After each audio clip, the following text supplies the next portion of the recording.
Praise the Lord. Amen. I greet you all in Jesus' name. Praise the Lord, all of you and our viewers. In Jesus' name. I want to have a report to you on the UN declaration. The UN declares it is an enemy of the church, the United Nations.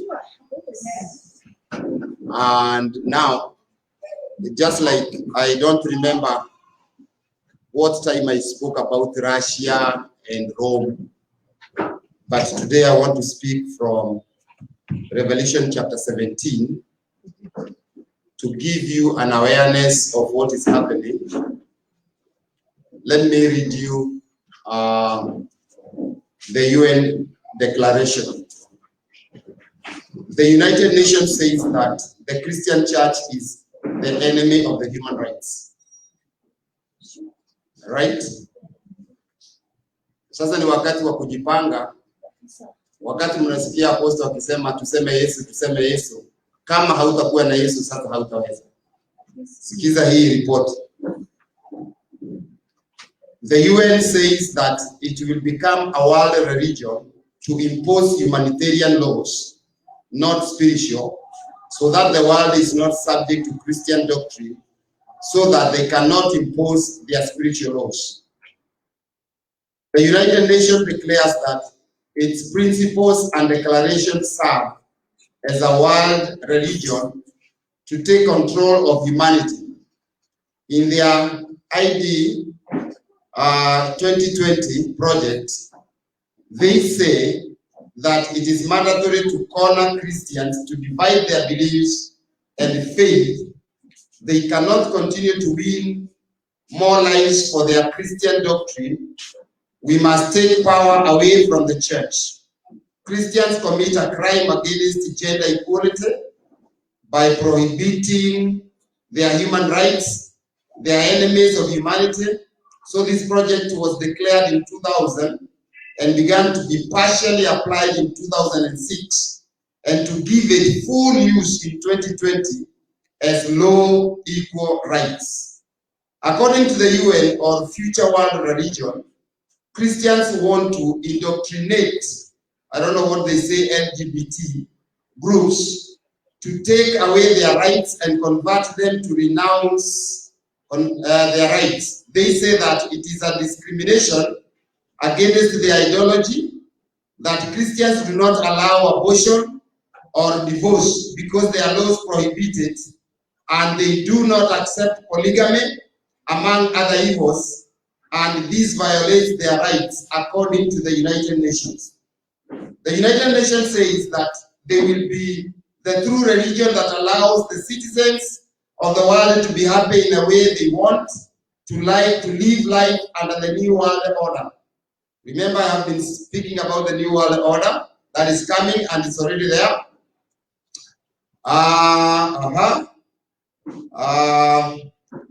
New World Order under the humanistic religion. The new unist religious declares that we must block the way to Christians and disperse their sheep so that they stop being groups of power and convocation. Christians are an obstacle and an opposition to the excellent work of the United Nations for the gender ideology, and it is time to take away their rights to form a religion with humanistic, constitutional, and moral rights, not spiritual. The growth of Christianity in the world is a threat. We must neutralize religious groups for their campaign against our gender ideology projects to sterilize children for the reduction of their population that we seek.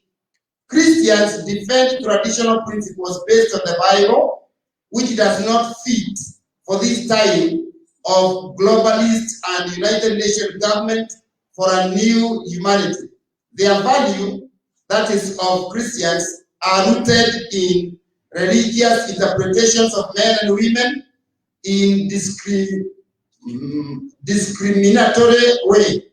because there is no one to move them from their concepts, and they do not accept the same-sex marriage union, and this undermines their rights. The United Nations says that the Christian churches have to join them to defend human rights, abortion, and LGTB, community, and others declare not to do so. It is considered a hate crime and violation of gender rights. The United Nations declares that the great evil in the Latin America, because they do not give in to what the Bible says, and these interpretations are not for this global time. We have carried out tenacious work so that Christian groups do not concentrate many people. We decided to block their way, to amend them, to see their reaction to the agreements, and to divide in their own faith to work for the most vulnerable part. This is the doctrine of serpent. Divide to reign. This makes clear the large number of new religious groups with our philosophy to support our decisions. We have the main leaders of the world religions to obey our decrees and to pass them to their subordinates. They say we have to erase the religious concerns on Christianity with the new ideology to work in full freedom with the human and not spiritual rights for a new humanistic religion as proposed by the leaders Francisco. We will draw up a law so that they cannot invoke religious freedom to speak against the gender ideology. The UN reiterates the Christian churches and the religions of the world have no choice but to accept our position, because this will be the system that will be implemented in the year 2020 project to destroy our enemies, and they will be bound under the law. With this project, we will be able to implement abortion and neutralize the global growth of humanity through homosexuality and lesbianism, and we will vaccinate children and adolescents so that only 10% of children are born for an equitable reduction. Hii maneno ukisoma hivyo ndio inaleta mambo haya yanaitwa viruses, epidemics and pandemics. Now, I want to speak from Revelation chapter number 17. Praise be to God. Kwa sababu kitabu cha Revelation kinaongea juu ya mambo matatu.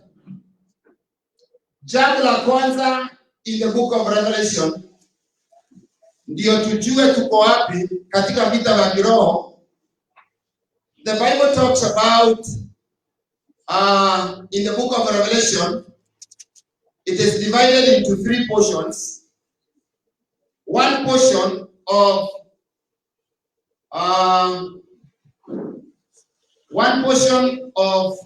the book of Revelation is in chapter 1, that John was told to write over the things that he saw. And that is the first portion. John 1 verse 1 to verse number the whole of chapter 1. And chapter 2 and 3 is another portion that speaks about the things that are now. And chapter 4 up to chapter 22 speaks about the things that will be, the things that will come. So John has spoken about the things that he saw, and chapter 2 and 3 speaks about the things that are. Jinsi kanisa ilivyo leo. But chapter 4 to 22 speaks about what will happen. Mungu atusaidie sana. Now, in chapter 17 of the book of Revelation, this is the topic today, is about Babylon.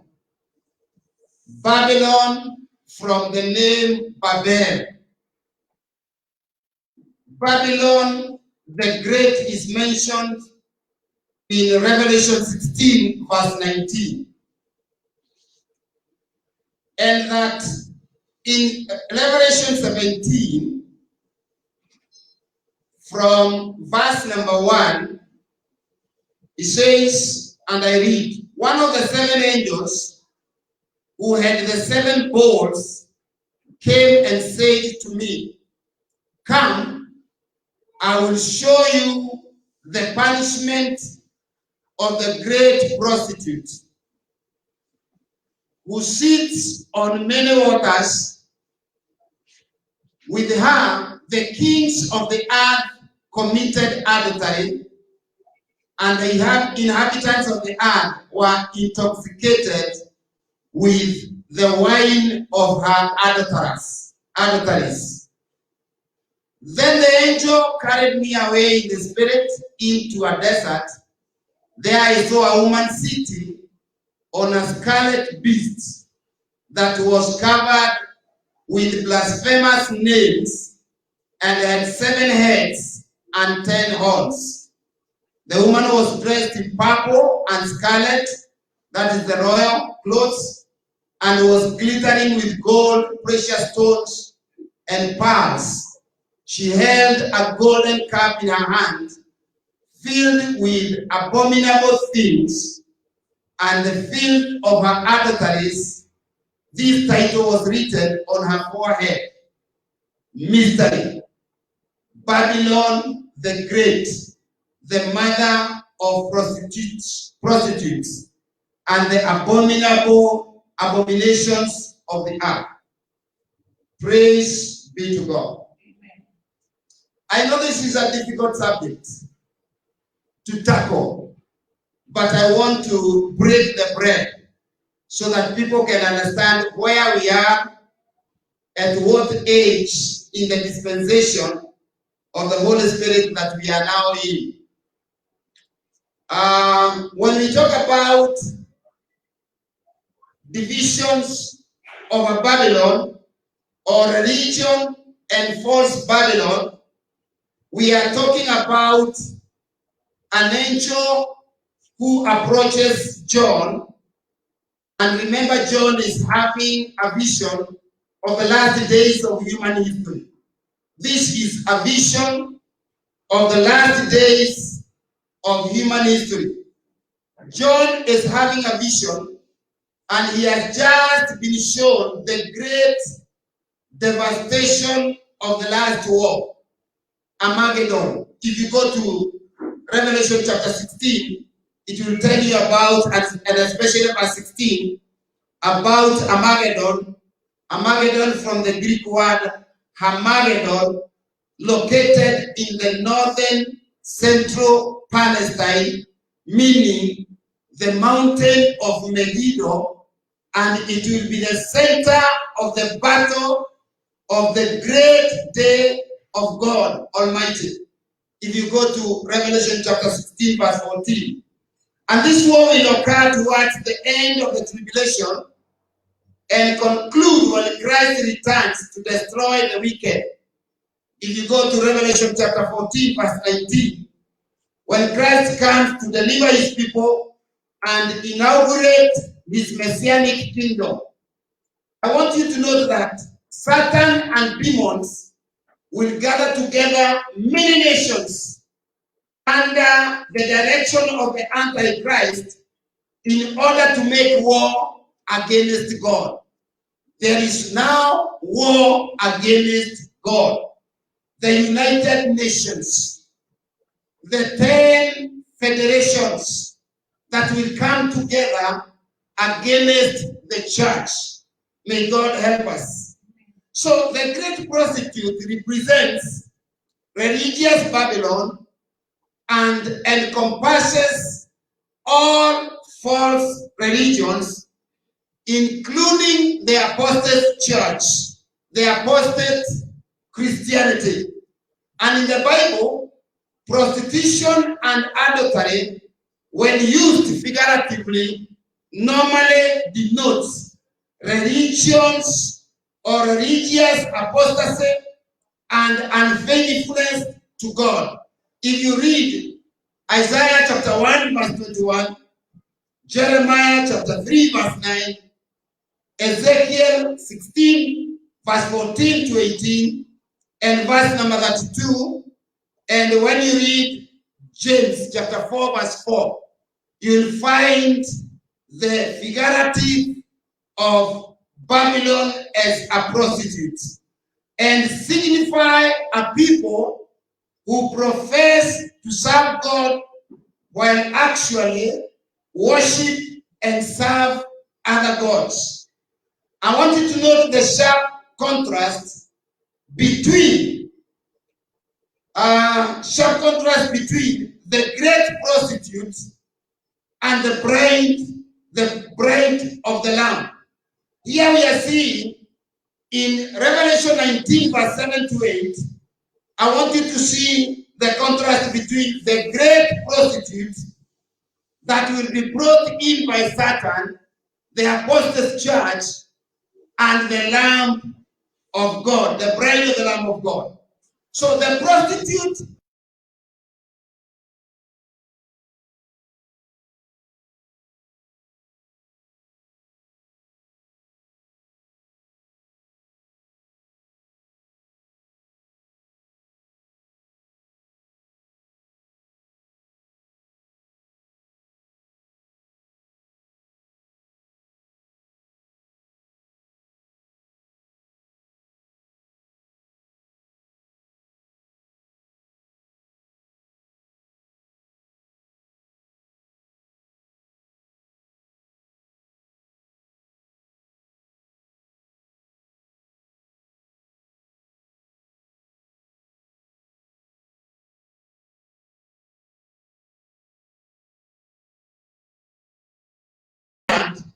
we are in trouble if we are not cleansed by the blood of Jesus. Hallelujah. Hata haya mambo mnaona ya BBI ya nini na ukasikia mkuu wa BBI akasema nyoka imetokea. Na unakumbuka wakati wa kampeni zao walisema nini? Tiara. Hayo mambo walikuwa wakitaja the gods of the Egyptians army. Sasa mjue ya kwamba si nyoka kwa maneno matupu, ni nyoka kwa maana ya nyoka. It's talking about the power of the evil one and the may God help us. Now, let's look at this. Concerning this false religion, number one, the prostitute will reject the gospel of Christ and the apostles, the power of godliness, and the basic doctrines of Christianity. That is how it begins. The prostitute, we said, prostitute is false religions. What will they do? They will reject the gospel of Christ and the apostles and the power of godliness and the basic doctrines of Christianity. Let me give you the scriptures. Matthew 24, verse number 24. 2 Timothy 3, verse 5. And 2 Timothy chapter 4, verse 3. Hata wakati uliona interfaith wakisema watoto wasikuje kanisani. This is part of the prostitute rejecting the gospel of Christ. When Christ says, allow the children to come to me, then interfaith says, children should not come. That is now the contrast. That is now to show there is a lot of war. Let's read Matthew 24 and verse number 24 and see the explanation thereof so that we don't appear to speak of things we do not know.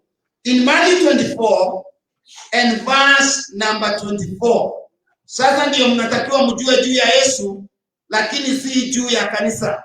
A Catholic can be, someone can be a follower of Catholic, and you can also be a follower of a Pentecostal church, but you are not a follower of Christ. going to church does not mean that you are a follower of Christ. You must make a commitment that you are one. Praise be to God. In Matthew 24 and verse number 24, the Bible reads, and I am there, for false Christ and false prophets will appear and perform great signs and miracles to deceive even the elect, if that were possible. Imagine that power. For false Christs, people who will masquerade as angels of Christ, and false prophets will appear and perform great signs. If you will believe them by signs and wonders and miracles, the Bible says to deceive even the elect, if that were possible. May God help us. Sasa usipokuwa wewe unajua neno, ukisikia miracles and wonders, huko ndiko utakimbia. Ukifikiria kwamba huko ndiko kuna Mungu. 2 Timothy 3 verse 5, 2 Timothy 3 verse 5 and 4 verse 3. 2 Timothy chapter 3 and verse number 5. This is what the Bible says, having a form of godliness, but denying its power, have nothing to do with them. The Bible tells us that there are people who will come with a form of godliness, but in their lives they will deny the power of godliness. And here is the advice or a warning from Brother Paul. Have nothing to do with such people. Go to chapter 4 verse 3. It reads, for the time will come when men will not put up with sound doctrine.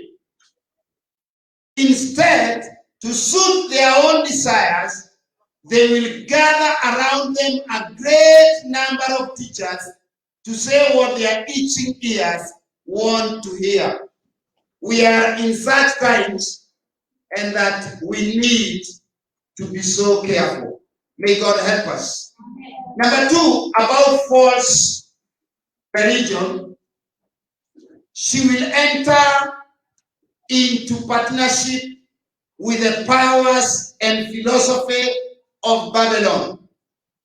False religion will enter into partnership with the powers and philosophy of Babylon. That is, the world system with its immorality. Let's go to Revelation chapter 3 and verse number 16 and see part of the explanation of that verse. Chapter 3 verse 16, it reads, Revelation 3 verse 16, so because you are lukewarm, neither hot nor cold, I am about to spit you out of my mouth. This is the word of God. That in the church, there will be a people who are lukewarm, neither hot nor cold. They have no place in the church of Christ, because he says, I am about to spit you out of my mouth. May God help us. Amen. So this is what we call Babylon. Religious and political powers will be combined to take spiritual control over the nations. Religious and political power will be combined to take spiritual control over the nations. Let's read Revelation 17 and verse number 18. May God help us. Praise be to God. Sasa mkiona mambo, the woman you saw is the great city that rulers over the kings of the earth. That is what it means. the woman you saw is the great city that rules over the kings of the earth. We better be careful, because this is what will happen. Rulers ruling over kings and having partnership so that they can take control over the spiritual. Badala ya sisi tuwe tunaambia serikali, itafika wakati na imeanza, serikali ndio itatuambia juu ya Mungu. They will tell us when to go to church, when not to go to church. May God help us. Amen. Sasa kama utashika neno la Mungu vizuri, in the first 3.5 years, tangu coronavirus, COVID-19, uhesabu miaka 3.5, utaona mashida yatakayotokea kanisani. Mungu atusaidie sana. For 42 months. Let's read on. Her leader will persecute Christ's true followers. In Revelation chapter 17 verse 6, the leaders, the false religion and their leaders, what will they do? They will persecute Christ's true followers. In verse number 6 it says, and I read, I saw that the woman was drunk with the blood of the saints, the blood of those who bore testimony to Jesus. May God help us. Drunk with the blood of the saints. So saints, you must hold on firmly to your faith. Praise be to God. Utaona mambo yakianza kubadilika, watu wale ungefikiria ndio watasema ukweli, ukute ndio waongo sana. Tukianzisha na bishops, ukifikiria the bishop ndio anaweza kukuongelesha ukweli, ukute ndio anaweza kuwa conman. Wacha reverend, wacha pastors, wacha washirika. Mungu atusaidie. Amen. Hallelujah. Amen. Just like Jesus said, I'm telling you these things so that when they come, you'll understand them. May God help us. Amen. Let's read on. She will be a melting pot for many faiths and creeds. That woman.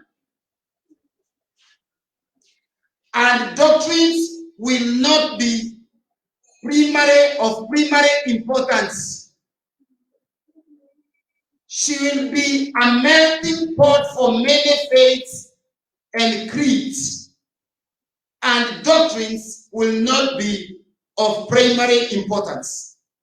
Her chief concern will be fellowship and unity with her religious system, with her religious values and goals. So if you don't enter into her religious systems, values and goals, you will be part of the persecuted lot. Mungu atusaidie sana. Kanisa linatakiwa kuamuka, kila mtu kibinafsi na wokovu wake. Jina la Bwana na litukuzwe. She will become a home for demons and a hound for every evil spirit. Babylon will become a home for demons. Let's read Revelation 18 and verse number 2. This is what the Bible says. With a mighty voice he shouted, fallen, fallen is Babylon the Great. She has become a home for demons and a hound for every evil spirit, a hound for every unclean and detestable bird.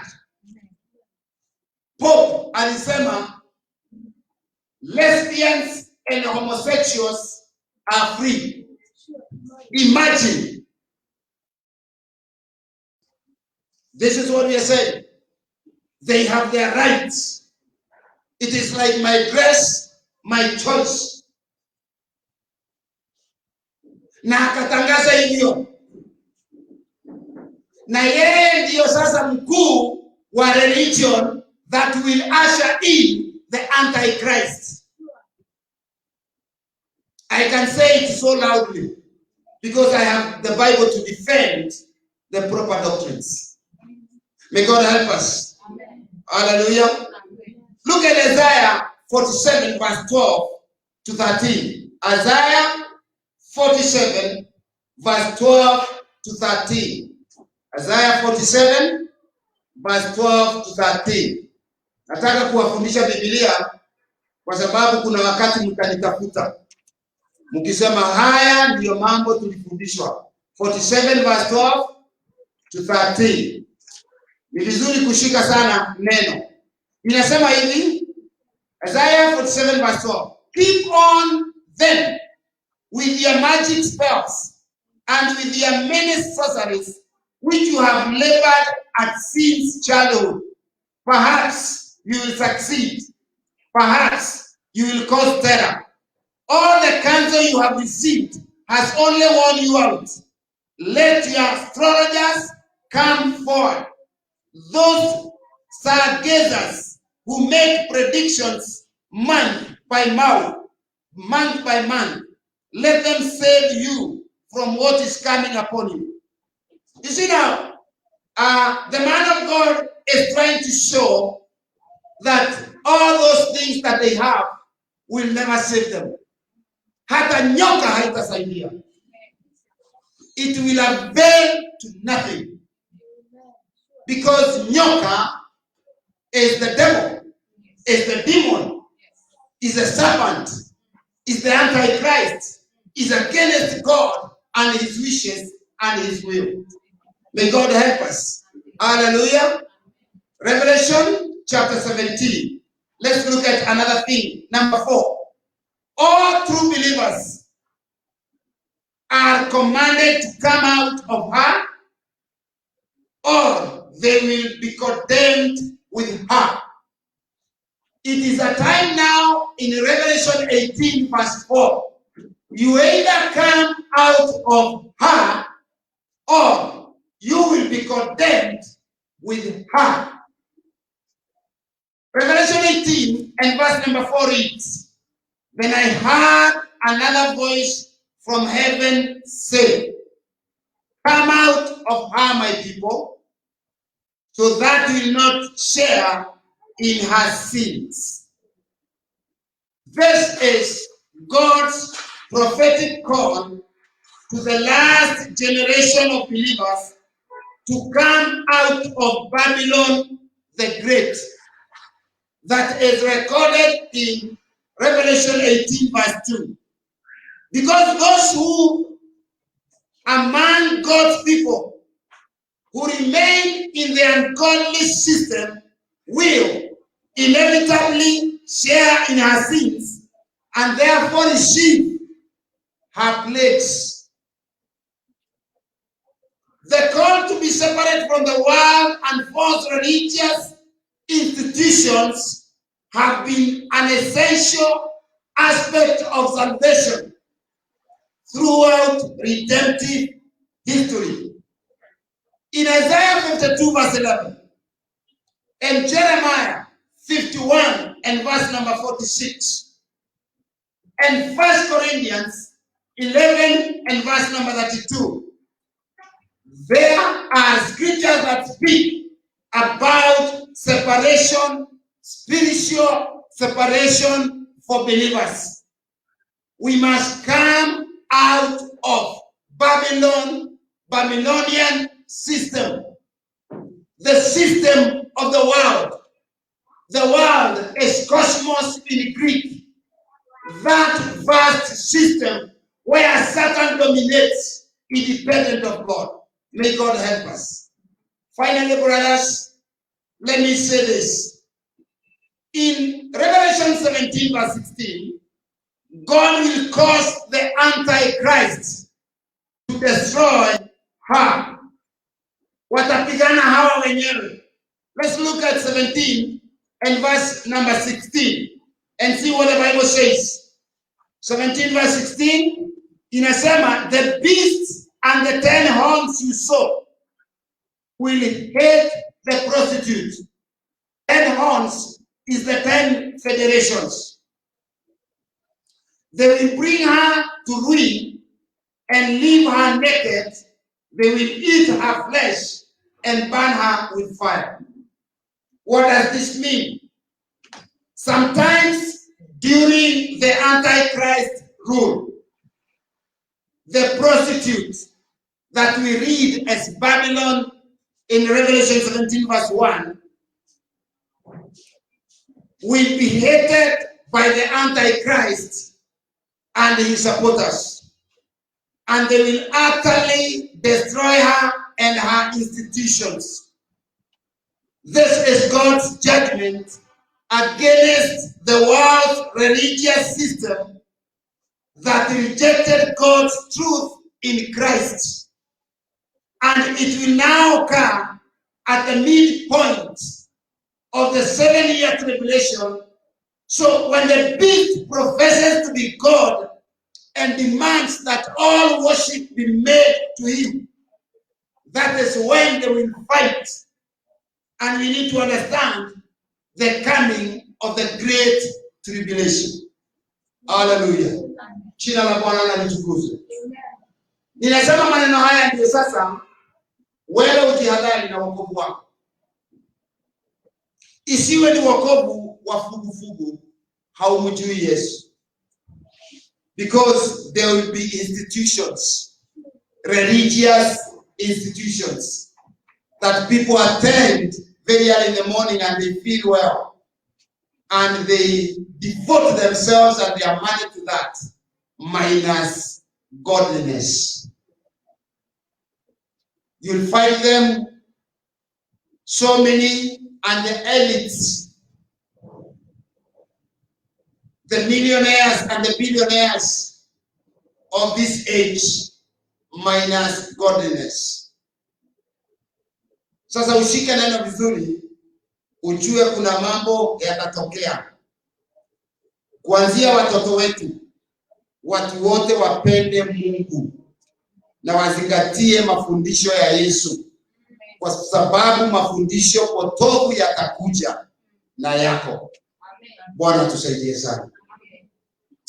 When we talk about these religions, let me give a few scriptures to help you just right. Hallelujah. Kwa sababu hili ni mambo ya kutuweka hofu sana. In Romans 1 verse 22 to 23. Romans 1 verse number 22 to 23. I want to speak about spiritual prostitution means to follow a false religion and worship a false religion, the worship of a false God. This is the picture of religious Babylon. The religion of the end of time will be a false religion. The worship of an idol and not the God, and not the worship of God himself. Worshiping idols. Worshiping idols. May God help us. If you read Romans 1 verse 22 to 23 says, although they claimed to be wise, this is not a religion of fools. They became fools and exchanged the glory of immortal God for images made to look like mortal God, mortal man, and birds and animals and reptiles. Wanaachana na kumwabudu Mungu, ingawa ni wasomi, wanaweka sanamu zinakaa kama watu, zingine kama ndege, zingine kama reptiles kwa manyumba zao. Hizo wanaziabudu. 1 Timothy 4 verse 1. The Spirit clearly says that in the latter times, some will abandon the faith and follow deceiving spirits and things taught by demons. Watu wataachana na neno, waanze kufuata mafundisho ya kishetani. 2 Timothy 3 verse 5 and we read, having a form of godliness, hata kwa mavazi, but denying the power of godliness. The Bible says, have nothing to do with them. The power of godliness is the Holy Spirit. A religion will come with a form of godliness, but they will reject the Holy Spirit. The Bible says, have nothing to do with them. It will come and rampant and a big thing to entice you. 1 John chapter 5 verse 21. The Bible says, dear children, keep yourselves from idols. If you're a child of God, keep yourself from idols. My academic degrees, my car, my wife, my position, my achievement. Yes, those are the things we call idols. An idol is anything that comes before. It comes between you and God. Whatever takes your time and energy and substance, if it is not to the will of God, is an idol. Hallelujah. Deuteronomy 11 verse 16. Be careful, or you will be enticed to turn away and worship other gods and bow down to them. You must be careful. It is easy to turn away and worship other gods. My influence, my academic degrees, my office, my position. It is easy to be enticed and turn away from worshiping God, and you worship those idols, my achievements. Isaiah 42 and verse number 8. The Bible says, I am the Lord, that is my name. I will not give my glory to another or my praise to idols. Isaiah 42 verse 8. God says, I am the Lord, that is my name. I will not give my glory to another or my praise to idols. Isaiah 45 and verse number 20. Gather together and come. Assemble you for the fugitives from the nations. Ignorant are those who carry about idols of wood, who pray to gods that cannot save. Hello, someone. The Bible is explicit. Isaiah 45 verse 20. Gather together and come. Assemble, you fugitives from the nations. Ignorant are those who carry about idols of wood, who pray to gods that cannot save. May God help us. We need to pray Jesus. To pray to God through Jesus Christ. Don't pray to Jesus. It will avail to nothing. Pray to God through Jesus. Amen. Yesu alisema nini? Muombe Mungu kupitia kwangu. Hapana omba Yesu. He is a mediator. Anasema ombeni Mungu in my name. Don't make a mistake. Pengine umekuwa ukiomba Yesu, ninakuomba. Wachana na Yesu. Yesu ni mwakilishi. Uombe Mungu kupitia kwa Yesu. Yeye ndio anakuwakilisha. Haleluya. Anasema hakuna fikae kwa Baba ila kwa kunipitia. Kwa hiyo maombi ya Yesu wachana nayo. Omba Mungu kupitia kwa Yesu. Unanielewa? Ndio usiombe Yesu wachane na Mungu. Inatakiwa uombe Mungu, God the Father the invisible, through Jesus Christ. Na alisema hamuko mkiomba kupitia kwa jina langu. Sasa ombeni kupitia kwa jina langu. Naye mkiomba anawakilisha kwa Baba mambo haya. Kwa sababu anafanya nini? Yesu ukiomba anaangalia ni nani huyu anaomba Mungu kupitia kwangu. Kama mmeshikana anasema iwakilishwe. Kwa sababu ukiwa ndani ya Yesu ya kale yamepita na sasa yamekuwa mapya. Haleluya. Yeye ndiye anaitisha kama wewe utakubaliwa maombi yako. Kwa sababu ni yeye mediator. Hatutafika kwa Baba ila kwa Yesu. Haleluya. Kwa sababu Baba anaangalia kama umemkubali Yesu. Amen. Those who believed, those who received and believed, two things. Peace the war. Hivyo ndivyo Kigiriki inasema. Those who received, those who believed, they were made to be God's children. To receive what? Not God, Jesus. Hallelujah. Jina la Bwana na litukuzwe. Hapana weka Yesu kando. Kaimaba nidoka mbele yako. Na ulikie mahoya kali wa watha Yesu. Wao menyerere matigo kinya. O Yesu no kinyagia mahoya. Amen. Yesu ndiye anafikisha maombi yako. Ni kama sasa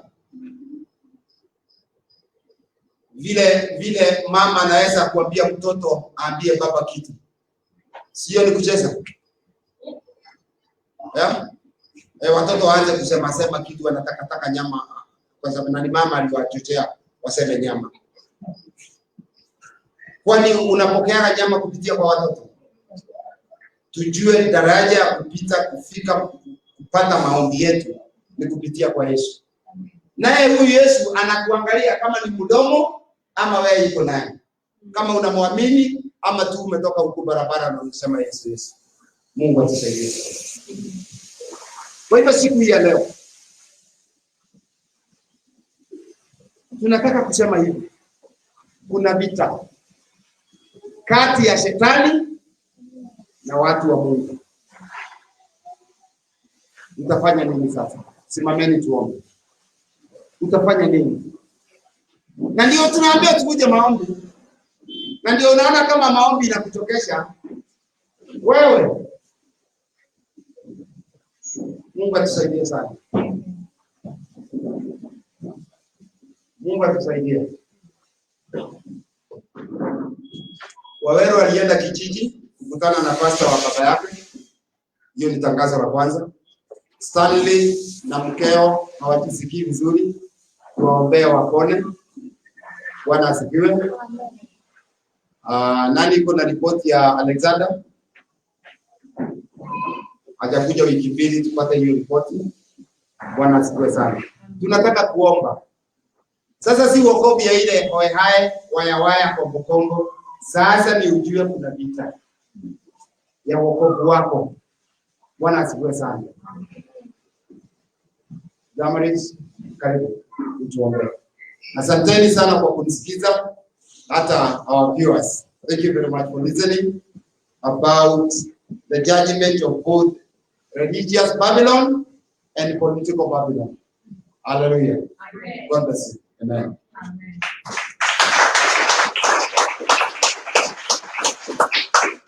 Bwana asifiwe. Amen. Tunashukuru Mungu kwa sababu ya